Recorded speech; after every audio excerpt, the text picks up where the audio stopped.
চ' মই ওলাইছোঁ বাৰ্থডে তালৈ মোৰ ফ্ৰেণ্ড এজনীৰ বাৰ্থডে আজি তো মই তালৈ গৈছিলোঁ তাৰপিছত আৰু কেনেকুৱা লাগিছে মোক জনাব তাৰপিছত আৰু সেয়া গৈ পোৱাৰ লগে লগে তাইক কেক আহিলে তাৰপিছত আমি গোটেইকেইজনে খুলি চালোঁ কেককেইটা ইমান কিউট চাওকচোন ইমান ধুনীয়া ন ইমান মৰম লগা তাৰপিছত আৰু সেয়া সদায় দৰে মোৰ পাল ভাত বনোৱা তাকে মাছ ফ্ৰাই কৰিছোঁ কেৰাহীটো যে যি কেৰাহী দিছে এয়াৰবিএনবিটোত ইমান ফাল্টু তাৰপিছত আৰু সেয়া আমি দুইজনীয়ে কৈ আছিলোঁ যে আমি ইমান ধুনীয়াকৈ ওলাই আহি পিনে আমি খানা বনাইছোঁ তাৰপিছত এয়া দেখিছে বিচনাৰ অৱস্থা ডেক'ৰেশ্যনৰ নামত বিচনাৰ অৱস্থা তাৰপিছত এয়া আমাৰ বাৰ্থডে গাৰ্লেই ডেক'ৰেট কৰিছে আৰু এইখিনি আৰু আমি চাৰিজনীয়ে মিলি কৰিছোঁ আৰু চববোৰ খানা পিনা এইবোৰ আৰু তাৰপিছত সেয়া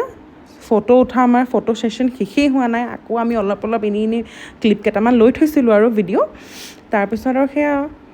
কেনেকুৱা লাগিছে আমাক ক'ব আমাৰ চাৰিজনীকে তাৰপিছত আমাৰ এই কিউট ফটোগ্ৰাফাৰজনীক দেখিছেনে মোক ইমান ধুনীয়া ফটো উঠাইছে ঠিক আছে গাইজ আজিলৈ আহিছোঁ বাই